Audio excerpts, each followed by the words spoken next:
Hello everyone, कैसे हैं आप सभी लोग। और आशा करता हूं कि आप सभी लोग बढ़िया होंगे। इसके जस्ट पहले के लेक्चर में हमने जो हड़प्पा सभ्यता है उसके विस्तार और नामकरण के बारे में चर्चा की थी। आज जो हम पढ़ने वाले हैं वो है हड़प्पा सभ्यता। हड़प्पा सभ्यता का की क्या नगर नियोजन व्यवस्था। देखिए, जो हड़प्पा सभ्यता है यह लगभग आज से लगभग 5000 वर्ष पूर्व की सभ्यता है। ठीक है, और 5000 वर्ष पूर्व की सभ्यता में लगभग वहां पर ऐसे नगरों का निर्माण हुआ था जो वो वहां के नगर थे वो वर्तमान समय के नगरों को टक्कर देने वाले थे। मतलब इतने सुनियोजित और इतने सुनिश्चित नगर थे जिनकी कल्पना हम आज के समय में करते हैं। ठीक है, उस समय के नगरों में जो मतलब हम यदि कहें कि जो हमारे आज के समय के नगरों में जो सुविधाएं प्राप्त होती हैं वो उस समय के नगरों में लगभग 5000 वर्ष पूर्व पहले थी। तो वही सब हमें देखना है कि वहां की नगरीय व्यवस्था कैसी थी जिस कारण से यह सभ्यता नगरीय सभ्यता कहलाई।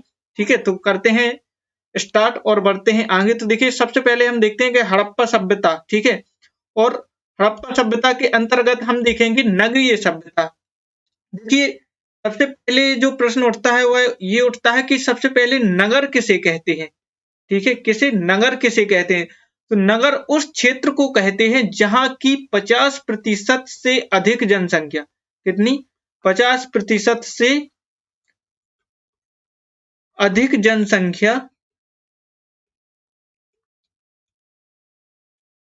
गैर कृषिगत काम करती हो। क्या करती हो? गैर कृषिगत, मतलब कि वह कृषि कार्य नहीं करती हो। ठीक है, तो उस स्थान को कहते हैं हम नगर। ठीक है, अब हम देखते हैं कि जो हमारी नगरीय सभ्यता है इसके अंतर्गत हम क्या क्या पढ़ेंगे। तो देखिए, इसके अंतर्गत हम सबसे पहले पढ़ेंगे शहर।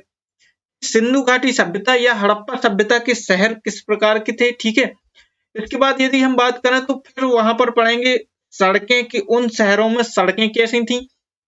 ठीक है, फिर इसके बाद यदि हम बात करें तो उन नगरों में नालियों की व्यवस्था कैसी थी। ठीक है, ये हम पढ़ेंगे। फिर इसके बाद हम पढ़ेंगे उन नगरों में जल निकासी व्यवस्था कैसी थी, मतलब जल आता कहां से था और जो शहरों का जल था वो शहर से बाहर कैसे निकलता था। ठीक है, और जो अंतिम है यहाँ पर, एक मिनट रुकना, यहाँ पर जो अंत में यहाँ पर मैं लिखना भूल गया हूँ। अंत में हम पढ़ेंगे मकान निर्माण, कि वो लोग अपने मकानों का निर्माण किस प्रकार करते थे। ठीक है, तो ये सभी हमें पढ़ना है। तो करते हैं स्टार्ट और हम एक एक करके समझते हैं। ठीक है, सबसे पहले हम देखेंगे हड़प्पा सभ्यता में शहर। देखिए, जो हड़प्पा सभ्यता के शहर थे उनमें एक रूपता देखने को मिलती है। क्या मिलती है? एक रूपता, मतलब जो शहर थे वो लगभग सभी एक समान थे। ठीक है, शहर जो थे वो लगभग एक समान थे। ठीक है, अगर हम शहरों की बात करें तो इस सभ्यता के जो शहर थे वो या तो आयताकार होते थे या वर्गाकार होते थे। कैसे? मतलब आयताकार रूप में बसे होते थे या वर्गाकार। ठीक है, इसके बाद यदि हम बात करें तो जो शहर होते थे वह दो भागों में विभाजित होते थे। ठीक है, एक भाग को कहते थे पश्चिमी भाग। ठीक है, और दूसरे भाग को कहते थे पूर्वी भाग। मान लीजिए कि ये आपका शहर है, जैसे ये आयताकार रूप में ये शहर है, तो यह दो भागों में विभाजित होता था। ठीक है, इस क्षेत्र को कहते थे पश्चिमी भाग और इस क्षेत्र को कहते थे आपका पूर्वी भाग। ठीक है, यदि हम पश्चिमी भाग की बात करें तो पश्चिमी भाग को कहते थे हम गढ़ी। ठीक है, और यदि हम पूर्वी भाग को कहते थे, पूर्वी भाग को हम कहते थे निचला नगर। ठीक है, यदि हम गढ़ी की बात करें तो गढ़ी में आपके राजा, पुरोहित, ठीक है, और उच्च वर्गीय लोग रहते थे। उच्च वर्गीय लोग रहते थे। ठीक है, और यदि हम निचले नगर की बात करें तो इसमें साधारण जनता निवास करती थी। क्या? साधारण जो जनता थी, जैसे श्रमिक हो गए, आपके किसान हो गए, ये सभी निचले नगर में निवास करते थे। यदि हम बात करें तो देखिए, जो पश्चिमी भाग था यह एक टीले पर निर्माण होता था, मतलब टीले पर यह निर्मित था। जैसे यहाँ पर ये एक टीला हो गया, ठीक है, और यहाँ पर आपके क्या कर दिए, मकान बना दिए जाते थे, ठीक है। और यदि हम बात करें तो जो पश्चिमी टीला था, ये वाला क्षेत्र था जो, यह एक सुरक्षा प्राचीर से घिरा रहता था। क्या? यह एक आपकी सुरक्षा प्राचीर से घिरा रहता था, ठीक है। लेकिन इसके कुछ हमें अपवाद भी देखने को मिलते हैं। अपवाद क्या? देखिए, जो मोहनजोदड़ो है, ठीक है, एक हिंदू सभ्यता का एक नगर है मोहनजोदड़ो, और एक नगर है आपका कालीबंगन, ठीक है। इसमें जो दुर्ग था, यानी जो गढ़ी थी, इसी को हम दुर्ग कहते थे। क्या? दुर्ग। तो जो गढ़ी थी और जो निचला नगर था, यह जो है वो अलग अलग सुरक्षा प्राचीर से घिरा होता था। मतलब कि ये जो क्षेत्र, ये जो, अगर हम मोहनजोदड़ो और कालीबंगन के संदर्भ में देखें तो ये जो क्षेत्र था यह अलग सुरक्षा प्राचीर से घिरा था, ठीक है। और यदि हम इस क्षेत्र की बात करें तो यह जो क्षेत्र था यह अलग सुरक्षा प्राचीर से घिरा रहता था, ठीक है, घिरा हुआ था। और यदि हम बात करें तो दो नगर और हैं आपके, उनका नाम है लोथल। क्या नाम है उनका? लोथल प्लस सुतकोटदा।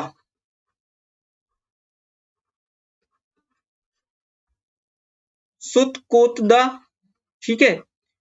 ये जो नगर थे ये एक ही सुरक्षा प्राचीर से घिरे थे, ठीक है। इनमें दोनों, मतलब इन नगरों के दोनों भाग एक ही सुरक्षा प्राचीर से घिरे हुए थे। जैसे ये नगर हो गया, ठीक है, ये दोनों भाग हो गए, और यह इस प्रकार की सुरक्षा प्राचीर से घिरे हुए थे, ठीक है।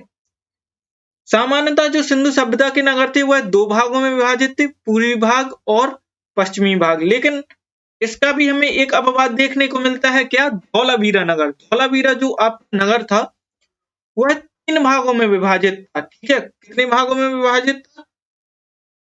तीन भागों में। वो भाग कौन कौन से थे? तो देखिए, एक गढ़ी थी, एक मध्यमा था यानी बीच के बीच, और एक था निचला नगर। ये जो धौलावीरा है यह तीन भागों में विभाजित था। तो यहीं से क्वेश्चन बनता है कि सिंधु सभ्यता का कौन सा नगर तीन भागों में विभाजित था, ठीक है। और वहां पर आपको धौलावीरा भी ऑप्शन दिया जाएगा, तो आपको धौलावीरा को टिक करना है, ठीक है। आ गया समझ में? इसके बाद हम आगे चलते हैं और अब हम देखते हैं कि सड़क व्यवस्था, ठीक है, सिंधु सभ्यता के नगरों में सड़क व्यवस्था किस प्रकार थी। देखिए, सिंधु सभ्यता के जो एक नगरीय सभ्यता थी, तो इस कारण से यहाँ की जो सड़कें थी वो बहुत ही ज्यादा, मतलब अच्छी थी, यह हम कह सकते हैं, ठीक है।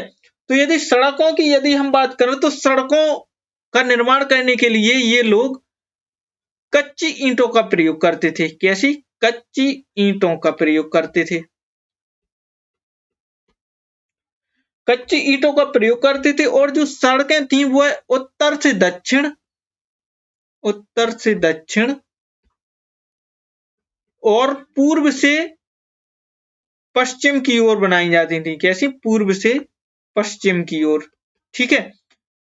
इसके बाद यदि हम बात करें तो जो मोहनजोदड़ो है, आपको वहां से एक सबसे लंबी सड़क प्राप्त हुई है, ठीक है। और इतिहासकारों ने माना है कि यह संभवतः उस समय राजपथ रही होगी, क्योंकि यह जो सड़क है यह 9 से 14 मीटर तक चौड़ी है, ठीक है। कितनी? 9 से 14 मीटर तक चौड़ी है, ठीक है। और इस कारण से इतिहासकारों ने माना है कि यह राजपथ रही होगी, ठीक है।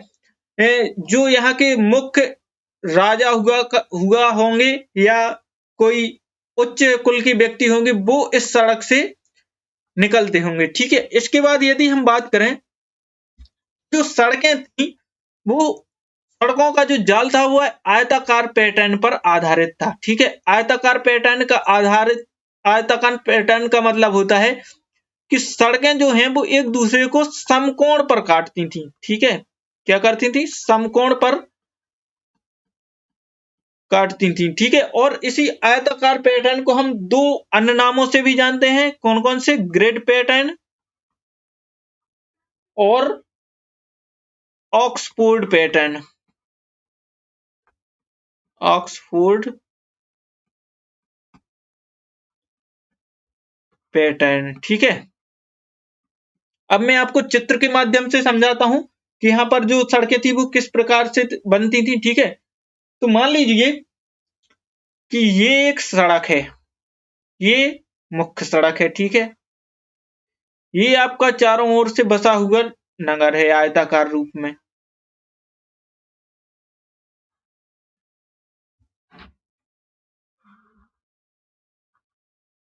ठीक है। यहाँ पर जो सड़कें थी वो समकोण पर एक दूसरे को काटती थी, ठीक है। कैसी? जैसे ये समकोण पर काटेंगी एक दूसरे को। और यहाँ इस सभ्यता में ऐसा नहीं था कि सड़कें कहीं से भी निकल रही हैं और कुछ भी हो रहा है, नहीं। सड़कें जो थी वो बहुत ही ज्यादा व्यवस्थित रूप से बनाई जाती थी, ठीक है। जैसे ये आपकी मुख्य सड़क हो गई, तो फिर इस सड़क से होकर के एक ये सड़क निकलेगी, ठीक है। फिर ये धीरे धीरे ये सड़कें निकलेंगी, तो ऐसे ऐसे बहुत ही ज्यादा व्यवस्थित सड़कें इस क्षेत्र इस में बनाई जाती थी, ठीक है, इस सभ्यता में।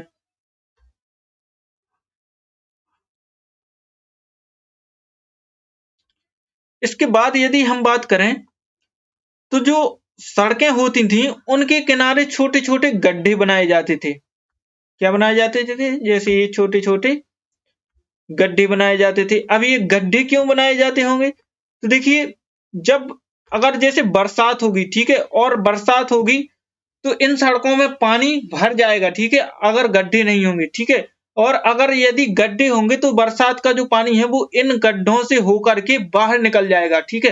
तो इस कारण से ये गड्ढे बनाए जाते थे, और ताकि जो सड़क है वो खराब ना हो सके, ठीक है, और सड़क गीली ना हो सके, क्योंकि सड़कों में कच्ची ईंटों का प्रयोग करते थे। तो अगर उनमें पानी भरा रहेगा तो वो फूल जाएंगी और सड़क पूरी खराब हो जाएगी, ठीक है। और यदि हम ऑक्सफोर्ड पैटर्न या ग्रिड पैटर्न की बात करें या आयताकार पैटर्न की बात करें, तो इसका मतलब यही था कि सड़कें जो हैं वो एक दूसरे को समकोण पर काटती थी, ठीक है। तो यह आपको समझ में आ गई होगी सड़क व्यवस्था, ठीक है। इसके बाद हम आगे चलते हैं और आगे समझते हैं। तो हम समझते हैं कि देखिए नालियों की व्यवस्था किस प्रकार थी। देखिए, किसी भी नगर जो होता है उसमें नालियों का बहुत बड़ा रोल होता है, क्योंकि अगर नाली नहीं होंगी तो शहर का जो पानी है वो बाहर नहीं निकल पाएगा, और अगर शहर का पानी बाहर नहीं निकल पाएगा तो बहुत ही ज्यादा समस्या हो जाएगी, ठीक है। तो यदि हम नालियों की बात करें, नालियों का जो निर्माण है ये लोग पक्की ईंटों से करते थे, ठीक है। किससे करते थे? पक्की ईंटों से करते थे। और यदि हम नालियों की व्यवस्था को देखें, देखिए यहाँ पर मैं आपको समझाता हूँ कि नालियों का निर्माण यह किस प्रकार करते थे। ये जैसे आपका शहर हो गया, और ये जो है वो मुख्य सड़क यहाँ से निकल रही है, ठीक है। तो इस सड़क के दोनों किनारों पर नालियों का निर्माण करते थे ये। जैसे इस सड़क के दोनों किनारों पर नालियों का निर्माण करते थे, ताकि इस सड़क का जो पानी है वह इस नाली से बहकर के बाहर निकल जाए, ठीक है। और यदि हम बात करें, जैसे ये आपकी सड़क हो गई, ठीक है, फिर यहाँ से एक सड़क निकली है तो यहाँ पर जो है वो नाली का निर्माण करेंगे, यहाँ पर है वो नाली का निर्माण करेंगे, ठीक है। और फिर इस नाली को यहाँ से जोड़ देंगे और इस नाली को इस क्षेत्र से जोड़ देंगे, ठीक है। तो धीरे धीरे यहाँ से पानी निकलता जाएगा, ठीक है। यदि नालियों के बाद हम यदि बात करें, तो नालियों से जो पानी निकल कर जाता था वह ये लोग एक गड्ढे में डालते थे। कहां पर डालते थे? एक गड्ढे में। अब ये लोग ऐसा क्यों करते होंगे? तो देखिए, नालियों में आपका कूड़ा करकट भी बहता है, ठीक है। कूड़ा करकट बहता है और बहुत ही ज्यादा अपशिष्ट बहता है, ठीक है। तो ये लोग क्या करते थे कि इस नालियों के पानी को एक गड्ढे में डालते थे, जिसके कारण जो है यह जो अपशिष्ट पदार्थ हैं वो इसी गड्ढे में एकत्रित हो जाएं, ठीक है। और यह जो पानी है यह स्वच्छ हो जाए, ठीक है। और जब यह पानी बिल्कुल स्वच्छ हो जाता था तो इस पानी को यह कहां पर? नदियों में छोड़ते थे, क्योंकि इनको अंत में नदियों का ही जल उपयोग करना है। इस कारण से यह जो है वो नदियों में बहुत ही ज्यादा स्वच्छ जल छोड़ते थे, ठीक है। तो यह हमारी नालियों की व्यवस्था थी। अब आपको समझ में आ गया होगा, तो मतलब आप देख सकते हैं कि कितनी विकसित व्यवस्था थी, कि मतलब नालियों से शहर का पानी बाहर निकाल रहे हैं, फिर उस पानी को साफ कर रहे हैं, उसके बाद नदियों में उसको छोड़ रहे हैं, ठीक है। अब हम देख लेते हैं कि जल आगमन और निकास की व्यवस्था क्या थी, ठीक है। जल आगमन की व्यवस्था क्या थी, कि मतलब जल ये लोग प्राप्त कैसे करते थे, ठीक है। तो यदि हम जल की बात करें तो ये लोग जल को कुएं से प्राप्त करते थे एक तो, ठीक है, और नदियों के पानी का उपयोग करते थे, मतलब नदियों के जल का उपयोग करते थे। अब कुएं ये लोग क्यों खोदते होंगे, ठीक है। तो देखिए, ये जो सभ्यता थी वह सिंधु घाटी क्षेत्र में सभ्यता जो थी यह विकसित थी, ठीक है। और इस क्षेत्र में लगभग लगभग 5 नदियां बहती हैं, ठीक है, और सिंधु नदी बहती है। तो जो वाटर लेवल है वो बहुत ऊंचा रहता है, ठीक है। तो इस कारण से कुओं में जल्दी पानी कड़ आता होगा, इस कारण से ये लोग कुओं को खोदते होंगे, ठीक है। इसके बाद यदि हम बात करें, अब हम समझ लेते हैं कि मकान निर्माण के पहले मैं यहाँ पर आपको एक चीज और बताना रह गया है। देखिए, जो आपका मोहनजोदड़ो नगर है, ठीक है, क्या मोहनजोदड़ो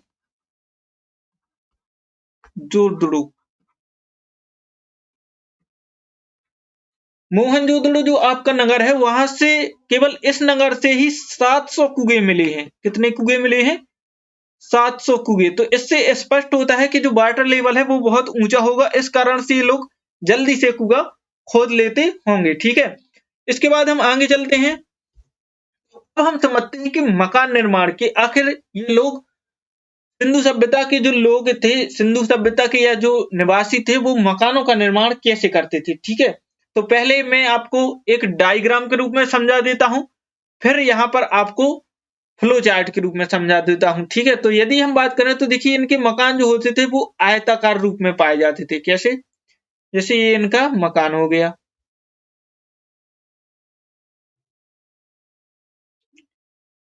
ये इनका मकान हो गया, ठीक है, ये इनका दरवाजा हो गया। इसके बाद यदि हम बात करें तो दरवाजे के सामने एक दीवार होती थी। क्या होती थी? दरवाजे के सामने एक दीवार रखते थे, ठीक है। फिर यहाँ पर ये कमरे रखते थे। एक एक कमरा ये हो गया, एक कमरा ये हो गया, इसके बाद एक कमरा ये हो गया, एक कमरा ये हो गया। और ये जो कमरे होते थे यह बहुमंजिला होते थे, मतलब एक मंजिल से अधिक होते थे, ठीक है। और यहाँ पर होता था इनका सबसे, हम कह सकते हैं, महत्वपूर्ण काम। यहाँ पर होता था इनका स्नानागार, और यहाँ पर होता था इनका उसी के बगल में जस्ट अन्नागार, ठीक है। और इस यहाँ से जो है वो नाली निकलती थी, ठीक है। और यहाँ से जो नाली निकलती थी उसमें इससे जो अपशिष्ट जल निकलता था उसको ये बहाते थे, ठीक है। और इससे भी जो अपशिष्ट जल निकलता था वो उससे भी बहाते थे, ठीक है। तो अब हम समझ लेते हैं कि यह मकान निर्माण कैसे करते थे, ठीक है। यदि हम मकान निर्माण की बात करें, मकान निर्माण में ये लोग मुख्यतः पक्की ईंटों का प्रयोग करते थे। कैसी ईंटें?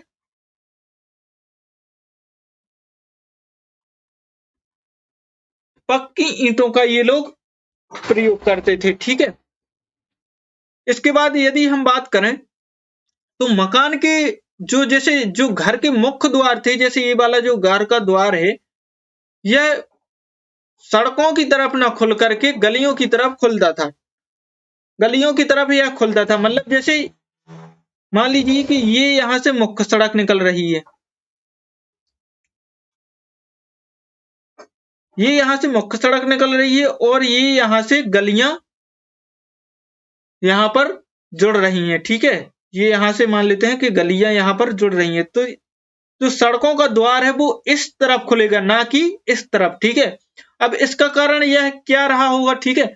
तो इसका जो कारण यह रहा होगा, मतलब इतिहासकारों ने अनुमान यह लगाया कि चूंकि यह सभ्यता एक नगरीय सभ्यता थी, ठीक है, और मुख्य सड़क से बहुत से परिवहन के साधन जैसे बैलगाड़ी हुई, आपकी घोड़ा गाड़ी हुई, ये सामान लेकर निकलते थे, ठीक है। और अगर जैसे ये सड़कों, ये जो मुख्य द्वार है वो सड़कों की तरफ रखेंगे, तो क्या होगा कि यदि बच्चे हैं जैसे वो शायद खेलते खेलते रोड पर पहुंच जाएं, ठीक है, और इसके साथ साथ जब ये बाहर निकलते होंगे तो यहाँ पर धूल बहुत उड़ती होगी, ठीक है, तो इस कारण से ये धूल भी घर के अंदर जा सकती थी, ठीक है, तो इस कारण से ये लोग मुख्य द्वार जो है वो मुख्य सड़क की तरफ न रखकर गलियों में रखते थे। लेकिन इसका एक अपवाद भी है कि लोथल जो नगर था आपका, उसमें जो मकानों के मुख्य द्वार थे वह मुख्य सड़क की तरफ खुलते थे, ठीक है। इसके बाद यदि हम बात करें, मकान निर्माण में ये पक्की ईंटों का प्रयोग करते थे, यह मैं आपको पहले ही बता चुका हूं, ठीक है। इसके बाद यदि हम बात करें तो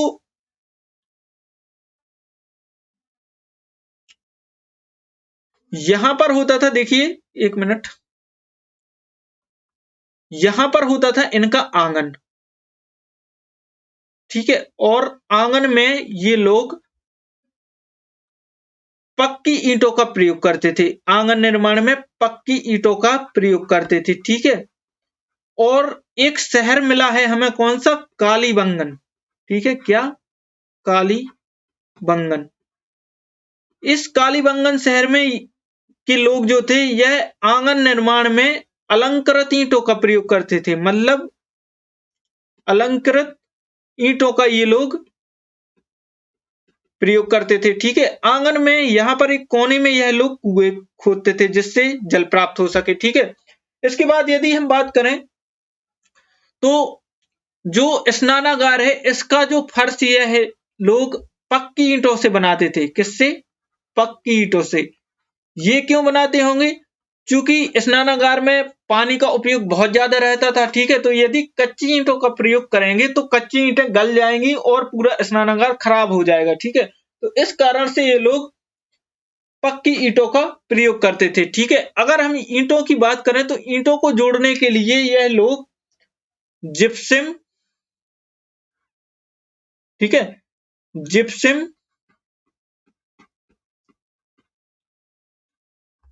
और चूना तथा डामर का प्रयोग करते थे, जिप्सम, चूना और डामर का प्रयोग करते थे, ठीक है। और यदि हम बात करें जो मकान होते थे उनका निर्माण ये लोग चबूतरों पर करते थे, जैसे मान लीजिए कि ये मकान है आपका, तो इसके नीचे एक चबूतरा बना देंगे यहाँ पर, ठीक है। अब ये ऐसा क्यों करते होंगे, तो इसका कारण यह होगा शायद कि देखिए सिंधु सभ्यता है जो यह नदी घाटी सभ्यता है और यहाँ पर बहुत सारी नदियां हैं, मतलब 5 से 6 नदियां हैं, ठीक है। तो जैसे कभी कभी बरसात अधिक हो गई तो नदियों का जो जल स्तर है वो कभी कभी बढ़ जाता होगा, ठीक है, और जब जल स्तर बढ़ जाता है तो जो नदी का जल है वो घर में ना घुस पाए, इस कारण से यह जो मकान है वो उनका निर्माण कहां पर करते थे, चबूतरों पर करते थे, ठीक है। इसके बाद यदि हम आगे देखें तो मकान जो होते थे वो बहुमंजिला होते थे, यह मैं आपको पहले ही बता चुका हूं। तो मकान जो होते थे वो आपके क्या होते थे, बहुमंजिला होते थे, ठीक है।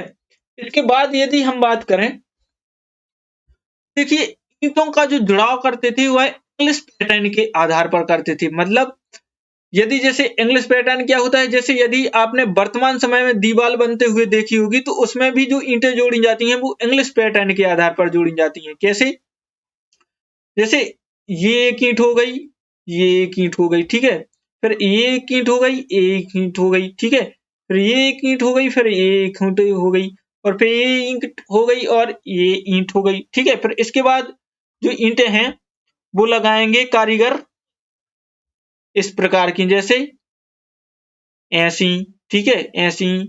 अगर आपने दीवार बनते हुए देखा होगा तो आप आसानी से समझ जाएंगे, ठीक है, ऐसी ईंटें लगाएंगे, फिर इसके बाद फिर से वही लाइन चलाएंगे नीचे वाली। तो इस प्रकार इंग्लिश पैटर्न के आधार पर ईंटों को जोड़ते थे, ठीक है। और यदि हम बात करें तो ईंटों का जो अनुपात था, पक्की ईंटें जो अनुपात था वह था 4:2:1, मतलब कि जो ईंटों की लंबाई रहती थी वह 4 इंच रहती थी, ठीक है, जो चौड़ाई रहती थी वह 2 इंच रहती थी और जो मोटाई रहती थी वह 1 इंच रहती थी, ठीक है, 1 इंच रहती थी, ठीक है। जो है यह समझ में आ गया होगा। इसके बाद यदि हम बात करें, मकान में खिड़कियों का अभाव होता था, ठीक है, खिड़कियों का अभाव होता था लेकिन रोशनदान पाए जाते थे। इसका क्या कारण कर रहा होगा? तो देखिए, मैंने आपको पहले ही बताया कि सिंधु सभ्यता एक नगरीय सभ्यता थी, ठीक है। और चूंकि खिड़की रखेंगे तो खिड़की से धूल कण और आपके जो है धूल धुआं यह सभी आ सकते हैं, ठीक है। तो इस कारण से ये लोग खिड़की नहीं रखते होंगे लेकिन रोशनी के लिए रोशनदान जरूर रखते होंगे, ताकि मकानों में जो है वो सूर्य का प्रकाश आसानी से आ सके, ठीक है। तो यह इनका नगर नियोजन था, ठीक है। इसके बाद जो हम अगला लेक्चर होगा उसमें जो कुछ मुख्य इमारतें मिली हैं उनके बारे में चर्चा करेंगे, ठीक है। आप देख सकते हैं कि ये जो नगर नियोजन था यह कितना ज्यादा विकसित था, मतलब जो नगर में सुविधाएं होती हैं यह पूरी सुविधाएं इन नगरों में उपलब्ध थी। नालियां बनी हुई थी, जल निकास की व्यवस्था थी, ठीक है। और ऐसी वैसी व्यवस्था नहीं थी, बहुत अच्छी व्यवस्था थी, ठीक है। और सड़कें थी, सड़कें जो थी वो मतलब उत्तर से दक्षिण और पूर्व से पश्चिम की ओर जाती थी, ठीक है। इसके बाद यदि हम बात करें तो जो जो मुख्य द्वार है वो सड़कों की मुख्य तरफ नहीं खुलते थे, तो मतलब ये बहुत ही सुनिश्चित तरीकों से बनाई गई एक व्यवस्था थी, ठीक है। और सुनिश्चित तरीकों से बसाया गया यह एक नगर था, ठीक है। तो जी, तो यह था आज का हमारा वीडियो। आशा करता हूं कि आपको वीडियो समझ में आ गया होगा, ठीक है। और यदि आपको वीडियो अच्छी लग रही है तो प्लीज इसे लाइक कीजिए, हमारे चैनल को जरूर सब्सक्राइब करें, कमेंट में बताएं कि आपको वीडियो कैसी लग रही है और साथ ही साथ इस वीडियो को शेयर जरूर करें जिससे हमें भी कुछ मोटिवेशन मिलता रहे, ठीक है। और हमारे चैनल स्टडी विद गणेश को जरूर सब्सक्राइब कीजिए, ठीक है। साथ ही साथ आप लोग बेल आइकन जरूर दबाइए जिससे आपको आने वाले वीडियो का नोटिफिकेशन मिलता रहे, ठीक है। और अंत में जय हिंद, जय भारत। आप सभी अच्छे से पढ़िए, ठीक है। और हमारे चैनल को शेयर जरूर करें।